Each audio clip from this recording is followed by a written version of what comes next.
인생은 다 여정이죠. 항해라고 말하기도 하고, 인생은 여정이라고 말하는 건 우리가 잠시 왔다 가는 거죠. 인간 연수가 70이요, 강간은 80. 근데 그 자랑은 수고와 슬픔밖에 없으니까 어떻게 해요? 날아가는데 속히 날아간대요. 잠깐 왔다 가는 거예요. 그렇죠? 우리가 갈 때가 되면 더 빠르죠.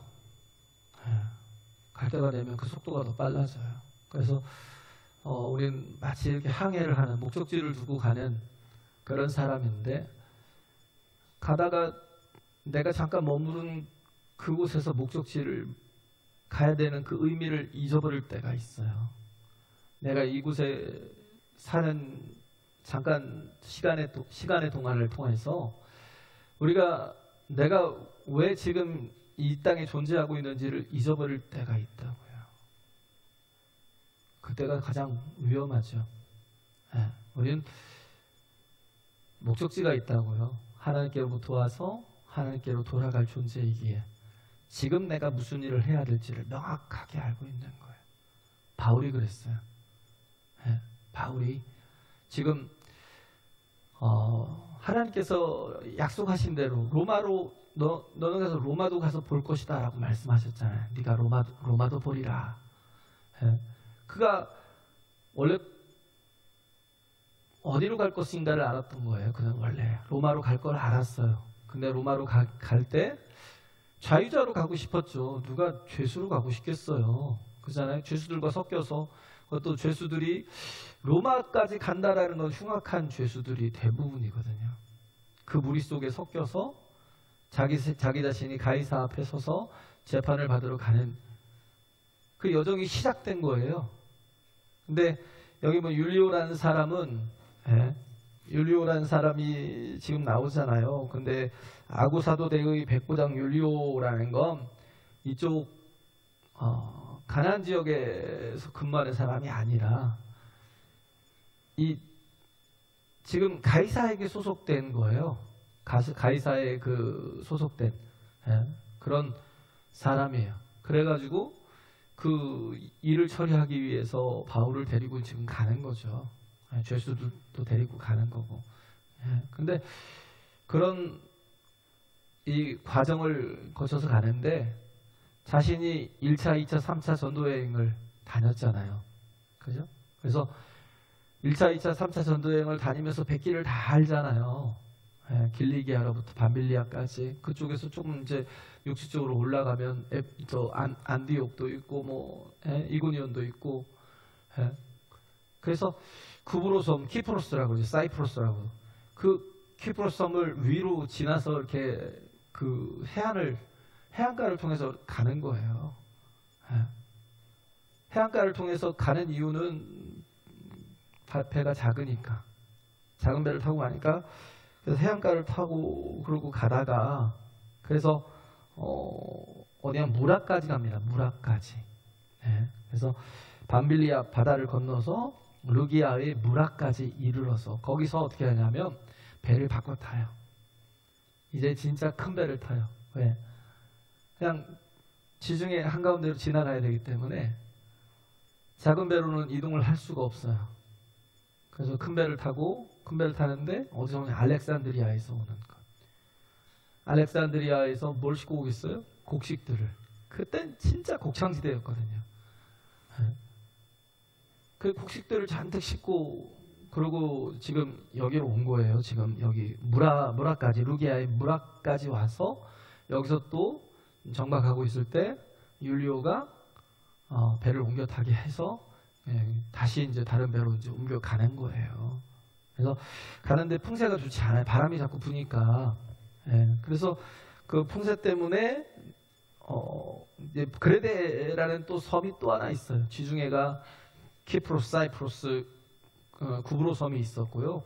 이탈리아 가까이 그리스 남쪽에 이쪽에 이제 그레데 섬이 있어요. 그레데 섬은 약간 이렇게 된 섬인데 그 섬을 경유해서 이렇게 가야 되는데, 근데 거기서 이제 미항이라는 곳에 미양에 정박을 해야 되는데 미양은 제가 보기에는 그랬던 것 같아요. 선원들이 놀 게 없는 거야. 왜? 오랜 시간을 버텨야 되니까 겨울을 어느 정도 이렇게 좀 지나가야 되는데 태풍이 올 때가 됐고 그래서 그런 겨울을 지나가야 되는 그런 상황인데 그러면 미양에서 머물기는 조금 뭔가 아쉬운 게 있었어요. 그래서 좀 큰 우리가 지역으로 가자. 이게 군산같이 군산에 배를 막 대고 예전에는 막 모든 게 다 있었잖아요. 온갖 이게 뱃사람들이 놀고 먹고 즐기고 마실 수 있는 모든 게 다 있었잖아요. 그런 것처럼 그게 있어야 되는데 미양은 그게 없었고 또 풍랑이 오면 배를 안전하게 이렇게 보호할 수 있는 그런 게 좀 안 됐던 것 같아요. 그래서 베닉스로 이렇게 올라가자 그래서 같은 그레데 섬이에요. 그레데 섬인데 이쪽에서 이제 이쪽으로 이렇게 올라가는 그래서 이쪽에서부터는 이제 이탈리아 쪽으로 가기가 편한 그런 베닉스까지 우리가 도달하고 거기서 쉬자 이제 그렇게 얘기가 나왔어요. 근데 바울은 알잖아요. 1차, 2차, 3차 전도 여행을 다 다녔고 그 지역에 대해서는 빠삭하죠. 그래서 지금 금식하는 절기가 지났다라는 거야. 금식하는 절기가 언제냐면 대속죄일 때 7월 1일부터 해서 14일까지 뭐 쭉 이렇게 대속죄일 때. 근데 그때가 이미 지났다라는 건 그게 지금 우리나라로 이들이 지금 가지고 있는 달력과 우리 달력에는 한 3, 4개월 차이, 한 3개월 정도의 차이가 있어요. 3개월 정도의 차이가 있으면 이게 뭐 7월 말경쯤 됐다 그러면 그럼 뭐 10월 말경이나 뭐 11월 초경이나 그렇게 되지 않았을까라는 추측이 됩니다. 그러면 이때가 가장 위험한 때라는 거예요. 이미 겨울이 시작되었던 아주 위험한 때라는 거예요. 그래서 여기서 머물러야 된다. 가면 안 된다고 그렇게 얘기를 했는데 그런데 간 거예요. 그래서 맞은 게 뭐냐면 유라굴라 광풍이죠. 유라굴라 광풍이라는 건 광풍은 다른 게 아니고 회오리가 도는 거예요. 어떤 때는 남풍이 불어서 북쪽으로 쉽게 가기도 하겠지만 어느 방향으로 불어주면 뭐 맞바람 치면 힘들겠죠. 근데 가고자 하는 방향으로 불어주면 참 바람이 고마운 바람인데 근데 광풍이라는 건 뭐냐면 그냥 방향이 없어요. 방향이 회오리를 치면서 돌기도 하고 막 이게 갑자기 왼쪽으로 치다가 막 오른쪽으로 치고 위로 치다가 아래로 치고 이런 바람이거든요. 이게 한번 친 거예요. 그래서 베닉스로 가려고 하다가 못 가고 막 결국은 밀려서 흘러 가다가 이제 그 다른 섬에 이제 된 거죠. 다른 섬에 그 뒤에 보면 그 우리가 지금 읽은 그 뒤에 보면 그래서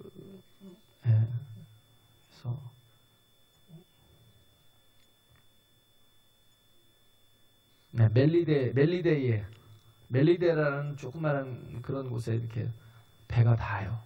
그래서 간신히 살고 그래서 다시 정비하고 또 올라가서 바로 이제 그 이탈리아 밑에니까 그래서 올라가서 거기서부터 이제 또 뭐 도보로 올라가고 뭐 그래서 로마까지 가고 그래서 28장에 보면 로마에 가서 또 유대인들을 만나서 복음을 전하고 거기서 또 유대 형제들이 또 찾아오기도 하고 그런 것들을 쭉 나와요. 그러면서 끝나요.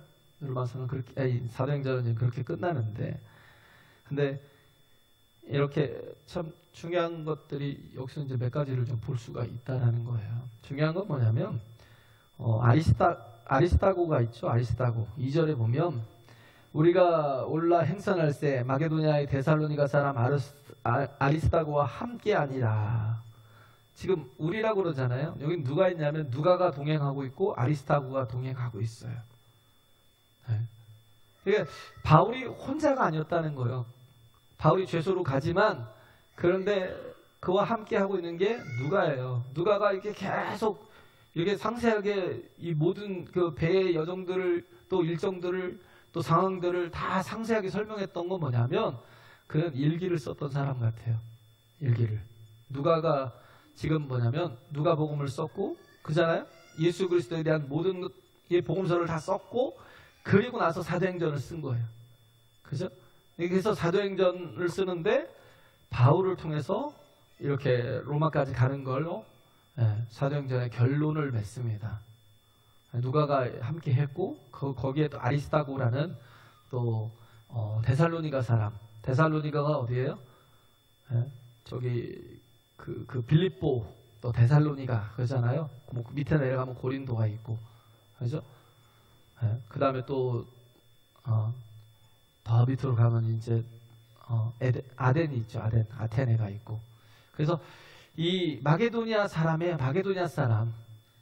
그래서 에베소에서 원래 사역을 했잖아요. 에베소의 그 두란노 성원에서 2년 동안 막 가르치고 3개월 동안 막 가르쳤는데 자꾸 이제 반발이 오니까 그럼 이제 저기서 어디죠?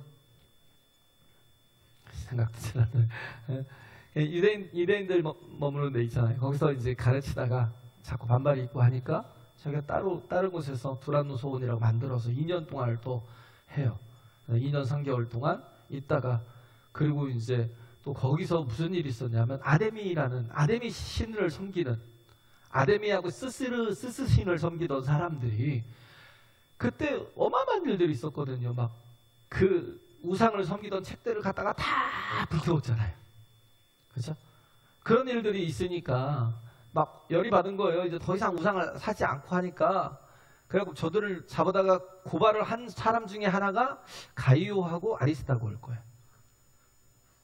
가이오와 아리스타고가 고발을 행해서 결국은 끌려왔어요. 바울은 끌려가지 않았는데 끌려왔어요. 바울이 막 그들 때문에 찾으러 가려고 그러는데 말렸죠. 제발 가지 말라고. 가만히 있으라고. 그래서 거기서 서기장이 거기서 이제 모든 걸 다 끝내가지고 다시 이제 아리스타고가 이렇게 돌아오는 그런 거예요. 그러고 나서 또 다시 이 마게도니아 지역으로 넘어가서 이쪽 아시아에 있다가 에베소가 아시아니까 마게도니아 지역으로 다시 넘어와서 다시 돌아올 때 그때 이렇게 아리스타고가 함께 했어요. 제가 보기에는 예루살렘까지 갔고 그래서 늘 그 옆에서 그를 돕는 사람이 아니었나. 그래서 참 고마운 사람이죠. 참 고마운 사람이잖아요. 함께 해주고, 함께 버텨주고, 견뎌주고, 이겨주고, 그죠? 이런 사람이 있다라는 게 참 너무 감사한 거죠. 제가 뭐라고요? 제가 보잘것없는 저지만, 근데 여러분이 함께 하고 있다는 게 너무 감사해요. 할렐루야. 그래요. 그래서 뭐 사도행전 19장에 뭐 두란노 소원에 있을 때 그 19장에 나오고요. 20장에도 이 20장 4절에 보면 아시아까지 함께 가는 자는 베리아 사람 브로의 아들 수바도와 데살로니가 사람 아리스타고와 뭐 세군도와 더베 사람 가이오와 이렇게 해서 가이오도 그때 잡혔는데 같이 가네요. 이게 같이 있었던 사람들. 참 고마운 사람들. 근데 마지막까지 로마로 같이 가는데 또 이렇게 누가와 아리스타고가 함께해서 그 바울의 마음에 이렇게 힘을 줬던 그런 사람이 있다는 끝까지 모든 걸 함께했다는 게 큰 힘이 되는 거죠. 그래서 그런 거예요. 그래서 인생은 참 풍랑이 오잖아요. 인생은 풍랑이 있습니다. 참 어려운 시간이 많아요. 어려운 시간들이 참 많은데 우리가 풍랑이 올 때 우리가 해야 될 게 무엇인지 돌아볼 필요가 있죠. 처음에 분명히 바울이 얘기하잖아요. 가면 위험하다. 그냥 미양에 있어라. 베넥스로 올라가면 위험하다 얘기했는데 말을 듣지 않았어요. 왜? 율리오가 누구 말을 들었어요? 선장과 선주의 말을. 바닷길에 계속 능한 사람이고. 근데 바울은 그냥 영적인 사람이잖아요. 뭐 또 죄수고. 그러니까 바울의 말을 듣기보다는 누구의 말을 듣냐면 자꾸 전문가의 말을 들어요. 요즘에는 전문가가 진짜 많아요. 막 텔레비를 틀어놓으면 전문가들이 왜 이렇게 많이 나오는지 예? 특히 이번에 탄핵 때문에 알지도 못하는 사람들이 전문가라고 나와서 막 예견을 하고 뭐하고, 뭐 트럼프 때문에도 막 난리가 나고, 뭐 하나도 그냥 아는 건 뭐냐면 그냥 자기가 가진 지식이에요. 그걸 가지고 예견을 한다고 뭔가를 우리 앞을 조금이라도 맞춘다고 얘기를 하지만 그런 걸로 되는 게 아니에요. 바울의 말을 듣지 않았던 게 왜 그래요? 바울은 늘 하나님과 동행하는 인생이었으니까. 할렐루야. 늘 하나님과 동행하는 인생이었으니까. 예를 들어 그런 거죠. 예수님이 뭘 알아요? 그잖아요. 예수님 목수 출신인데 베드로가 밤에 맞도록 그물을 내려 수고했지만 한 마리도 거둔 게 없어요. 네? 그 실패를 했어요. 그리고 그물을 다 씻었어요. 이미 다 정리 끝났고, 그래서 이제 배에서 하선을 하면 되는데 예수님께서 잠깐만 좀 띄워달라고 그래서 띄워줘서 말씀을 전하게 했더니 말씀이 끝나고 난 뒤에 뭐라고 그래요? 다시 가서 그물을 내려. 깊은 곳에 가서 그물을 내려. 아침이 되면 어떻게 해요? 물고기들도 다 얕은 곳으로 와요. 깊은 곳에 안 있고. 근데 깊은 곳으로 가서 그물을 내려 고기를 잡으라. 그때 베드로가 생각할 때 뭐예요? 당신이 전문가예요. 내가 전문가인데. 예? 내가 밤이 맞도록 수고해도 지금 이번에는 한 마리도 거둔 게 없는데 나한테 가서 지금 또 이 피곤한 몸을 가지고 가서 그물을 내려 고기를 잡으라고? 이게 반항할 수 있잖아요. 당신이 전문가예요? 내가 전문가지? 그럴 수 있잖아요. 그런데도 불구하고 뭐예요? 그의 말씀에 뭘 느꼈어요? 권세가 있다는 걸 느꼈어요. 권위가 있다는 걸 느꼈어요. 그래서 말씀하잖아요. 선생님이요. 제가 밤이 맞도록 수고하여 고기를 낚은 것이 한 마리도 없지만 그러나 내가 주의 말씀에 의지해서 내가 가서 그물을 내리리이다. 그리고 가서 그물을 내렸더니 물고기가 어마어마해서 옆에 동무까지도 다 불러가지고. 우린 그런 거죠. 우린 참 보면 말씀과 또 이렇게 전문가의 말들이 부딪힐 때 우리는 뭘 쫓아가냐면요, 전문가의 말을 쫓아가요. 말씀을 붙들어야 되는데 내가 더 잘 알아. 이건 말씀으로 되는 게 아니야. 이건 그냥 상식으로 되는 거고 경험으로 되는 거고 얼마든지 말씀 없어도 되는 거야. 그러고 뭘 쫓아가요? 자기의 생각을. 혹은 왜? 자기가 전문가라고 생각하니까. 아니면 다른 전문가의 말을 하나님 말씀보다 더 신뢰하며 쫓아간다고요. 우리 인생에 풍랑일 때가 있거든요. 우리 인생은 항상요, 그냥 같이 가는 거예요. 좋은 일도 가고, 네, 또 나쁜 일도 겹치고. 좋은 일이 있고 나서 나쁜 일이 겹치는 게 아니, 나쁜 일이 오는 게 아니라요. 항상 추트랙 그냥 같이 가는 거예요, 같이. 그러면 그때 우리가 할 일은 뭐냐면 거기에 그냥 그 상황에 대응하는 게 아니에요. 우린 그렇기 때문에 뭐가 쌓여 있어야 되냐면 내 속에 말씀이 채워져 있어야 돼요. 내 속에 어떤 말씀이요? 경험된 말씀들이, 사실과 느낌이 일치되는 믿음을 가진, 그죠? 내가 그 믿는 그 말씀이 내 속에 쌓여 있으면요, 우리는 무엇이든 다 이겨낼 수 있고요, 극복할 수 있고요, 살려낼 수 있어요. 바울처럼 276명을 전체를 다 살려내잖아요. 우린 자꾸 말씀 따로 전문가의 생각대로 내가 그렇게 생각을 하니까 문제가 생기는 거예요. 근데 그렇지 않아요. 네? 그래서 제가 언제 얘기했나요? 기도회 때, 금요기도회 때 얘기했나요? 우리가 어려울 수 있어요. 환경이 어려울 수 있어요. 그때 우리가 해야 될 게 뭐냐면 예수를 깊이 생각하는 거, 네? 바라보는 거, 그리고 뭐요? 말씀을 깊이 묵상하는 거. 할렐루야. 예수를 계속 바라보는 거예요. 계속 바라보는 거예요. 바울이 했던 게 뭐예요? 풍랑을 바라봤어요? 그 상황을 바라본 게 아니에요. 계속 뭐 했어요? 주님과 교제했어요. 교통하고요. 주님만 바라보고 주님만 생각했어요. 복 있는 사람이 어떤 사람이에요? 말씀을 묵상하는 자. 할렐루야. 말씀을 어떻게 해요? 주 야로 묵상하는 자. 저는 어떤 사람의 시냇가에 심기운 나무처럼 시절을 쫓아 과실을 맺고 잎사귀가 마르지 않는데요. 중심이 흔들리지 않아요. 어떠한 상황이 와도요, 중심이 흔들림이 없다고요. 열매를 맺는데 변함이 없어요. 할렐루야. 열매를 맺는데 변함이 없어요. 이걸 믿어야 돼요. 우리 주님을 바라보고 말씀을 붙들어야 돼요. 어떤 상황에서 상황 속에 매여서 거기에 매립되고 거기에 막 말씀이 없으면요, 우리가 내려가고 처지는 한이 있어도 말씀이 기반이 되면 내려갈 때가 있겠죠. 근데 그 말씀을 딛고 치고 올라올 수 있는데, 말씀이 없으면 뭐예요? 딛고 치고 올라올 수 없어요. 뻘밭 같아요. 뭔가 디딜 데가 없어요. 그럼 죽는 거예요.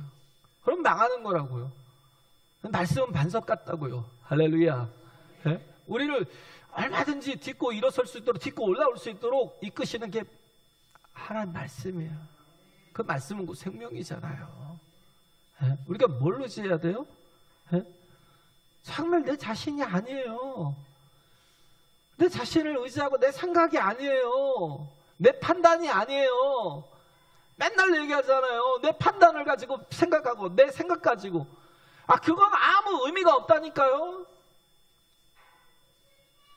그걸로 살면 우리는 맨날 망하잖아요. 수도 없이 경험하잖아요. 중요한 건 뭐예요? 변함이 없는 거, 이불변, 능만변, 이 불변하는 것으로, 변하지 않는 것으로서 변하는 망가질 것들에 대해서 대응하라고요. 할렐루야. 네? 이게 중요하다고요. 변함이 없는 것을 붙들어야 되는데, 그래야 어려운 순간이 올 때, 힘든 순간이 올 때 이겨낼 수 있다니까요. 그래서 우리는 되도록이면 어릴 때 하나님 말씀으로 꽉꽉 채워주면 좋고요. 왜? 사회에 나가서 발을 내딛기 전에 하나님이 주신 믿음으로 온전히 서서, 그러고 나서 사회에 나가면 흔들림이 없어요. 근데 그렇지 않으면요, 예배도 못 드려요. 왜? 직장이 또 예배를 못 드리는 직장이거든요. 예배도 못 드려. 또 뭐예요? 여러 가지 많은 것에 지장을 받으면 그것 때문에 아무것도 못해요. 하나님의 일은 항상 뒷전이에요. 말씀이 있는 사람은 뭐냐면 항상 하나님 말씀이 우선이에요.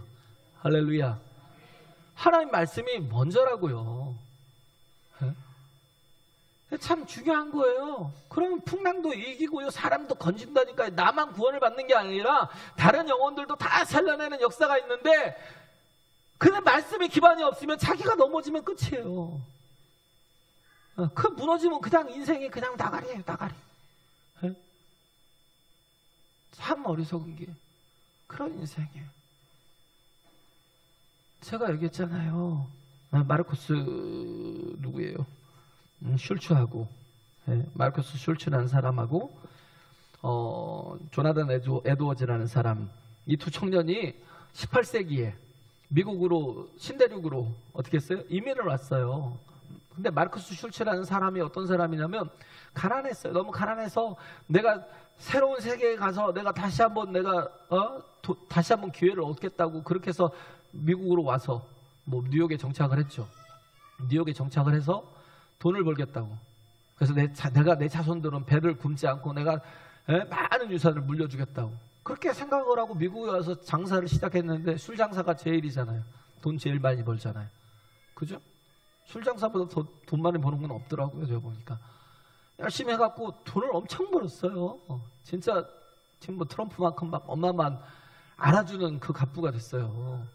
근데요, 그가 죽고 나서 정확하게 150년 후에 그 자료가 나오는데, 또 하나는 조나단 에드워즈는 어떤 사람이냐면 미국에서 신앙 때문에 미국으로 온 사람이거든요. 1차 대각성 운동을 일으켰던 사람이에요. 어마어마한 부흥을 시작시켰던 사람이 조나단 에드워즈였다고요. 목회를 위해서 혹은 신앙을 위해서 미국으로 왔어요. 신앙의 자유를 위해서. 핍박이 있고 하니까. 그래서 나중에 이게 왜 이슈가 됐냐면, 뉴욕 교육위원회에서 이 두 가문을 놓고, 슐츠라는 가문과 이 조나단 에드워즈라는 가문과 또 거의 비슷하게 18세기 때 왔으니까, 그래서 150년 후에 정확하게 계산을 했더니 1062명이 이제 슐츠의 이제 자녀들이 1062명이에요. 그런 자손이 나중에 있더래요. 150년 후에 죽고 난 뒤에. 그런데 감옥에서 5년 이상, 1년, 2년도 아니고요. 5년 이상의 형을 받은 사람이 얼마냐면 96명. 그 다음에 창기가 65명. 정신 이상자와 알코올 중독자가 58명. 자기 이름도 쓰지 못하는 문맹이 460명. 그러면서 정부 보조금으로 사는 사람이 286명이더라. 그러면서 얘기하는 게 뭐냐면 다 합쳐봤더니 그냥 정부의 세금이 그 한 가문에 들어간 돈이 1억 5천만 불이래요. 1억 5천만 불. 1,800억. 네. 요즘 조금 돈 많이 1,900억.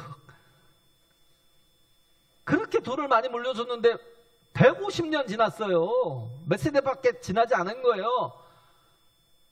그런데도 불구하고 나라에 전혀 도움이 안 되더라. 짐이 되는 가문이다. 그런데 조나단 에드워즈의 가문은 어땠어요? 150년이 지나고 나니까 896명이에요. 그때 전수조사를 한 거예요. 믿는 사람들이 한 게 아니에요.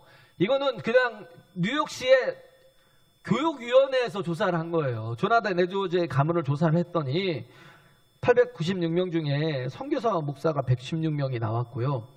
프린스턴 대학을 비롯한 이 총장, 학장들이 총 14명이 나왔는데 교수까지 합치면 86명이 교수로 이렇게 재직했던 사람들이고, 또 뭐 군인이 이렇게 76명, 그리고 고위 공무원이 21명, 그 중에 부통령 출신이 2명, 부통령 출신이 2명, 장로와 집사가 286명.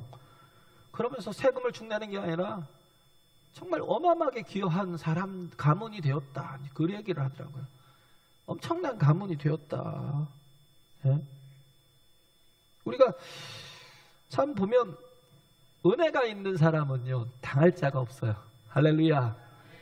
은혜로 살면 망할 것 같죠. 내가 말씀으로 살면, 내가 전문가의 말을 듣고 내가 그렇게 따라가면 살 것 같은데, 그런데 내가 그냥 그렇게 무식하게 말씀을 쫓아가고 그렇게 살아가면 망할 것 같잖아요. 근데 그 말씀 붙들고 어려운 순간을 견디면요, 다 이기는 사람이 돼요. 할렐루야. 주님이 함께하는 사람이 가장 강한 사람이라니까요. 모세가 무슨 능력이 있어요? 제가 얘기했잖아요. 모세 한 사람이 어떻게 그 바로의 그 노예들을, 200만이 넘는 노예들을 건져갖고 나오냐고요. 그 한 사람이. 가능해요? 불가능하죠. 누가 함께 하셨어요? 하나님이. 할렐루야. 뭘 주셨어요? 말씀을. 이들을 내놓으라. 저들이 가서 하나님께 가서 예배할 거야. 그러고 내놓으라고. 그 말씀 가지고 가서 그대로 전하고. 그랬더니 역사가 일어나고, 그래서 어떻게 했어요? 그들을 다 건졌고 나오고요. 홍해를 건너고요. 그랬잖아요. 그들이 광야에서 40년을 살았어요. 근데 우리가 그러잖아요. 맨날 우리가 기적을 경험하면 그건 그냥 뭐예요? 그냥 사실이에요. 맨날 기적을 경험하면, 포도나무에서 그냥 포도 열매가 막 주렁주렁 열리는 걸 보세요. 이걸 우리가 누가 기적이라고 그래요. 그냥 사실이죠. 그잖아요. 이스라엘 백성들의 자녀들이 그랬다니까요. 40년을 광야에 있었는데 아침에 나가면 만나가 있어요. 이게 그냥 있게 되는 거예요? 없는 거잖아요. 저녁에 나가면 또, 해질 때 나가면 또 막 메추라기가 잔뜩 떨어져 있어요. 아무 기반도 없는 반석에서 막 물이 계속 솟아나와. 근데 이들에게는 그냥 사실이에요. 우리가 참 중요한 게요, 말씀을 그냥 받아서 한 귀로 듣고 한 귀로 흘리는 사람은 이 말씀이 경험이 안 돼요. 내 말씀을 받았는데 이 말씀을 가지고 순종을 하잖아요. 순종을 하면 사실로 경험이 돼요. 할렐루야. 사실로 경험이 된다고요. 우리가 그런 거예요. 하나님이, 어떤 분이 하나님이, 우리가 전능하신 아버지라고 얘기하잖아요. 전능하신 하나님이라고. 그런데 예수님이 우리의 구주 되심을 믿습니까? 그러면 아멘해요. 근데 그 주님을 날마다 경험하십니까? 그러면 막 말이 안 나와요. 왜? 느낌은 다르거든. 그냥 사실은 내가 믿겠는데, 그건 믿겠는데 느낌은 달라요. 그게 경험이 안 되니까. 근데 그걸 경험하는 방법이 뭐예요? 순종하는 거예요. 할렐루야. 그냥 순종하는 거예요. 바울 보세요. 자기가 어디로 가는지 아니까 그 어떤 것에도 거침이 없어요. 뭐 죄수로 가면 어떻고 자유자로 가면 어때? 로마로 가야지. 에? 거기서 살면 어떻고 죽으면 어때? 거기서 죽을 때도 그러잖아요. 내가 전제와 같이 이제 떠날 기약이 다가왔고 전제와 같이 부어질 때가 됐다는 거예요. 그래서 내가 선한 싸움을 싸우고 달려갈 길을 마치고 믿음을 지켰나니 이제 후로는 나를 위하여 의의 면류관이 예비되었노라. 할렐루야. 우리가 이게 있어야죠. 뭐가 필요해요? 그냥 사실로서의 믿음만 갖고는요 안 돼요. 자꾸 경험하라고요. 그 경험된 말씀이 차곡차곡 쌓이면 모든 걸 이겨낼 수 있다고요. 할렐루야. 네? 정말 우린 이런 좀 양질의 사람이 좀 됐으면, 믿음의 사람이 됐으면 좋겠고요. 그것이 자꾸 쌓여있는 사람은요 그 어떤 것에도 두려움이 없어요. 그냥 강하고 담대하다고요. 이렇게 바울처럼 승리하며 나가는 저와 여러분 되시길 간절히 바랍니다. 말씀은 시작도 못한 것 같은데 하여튼 감사합니다.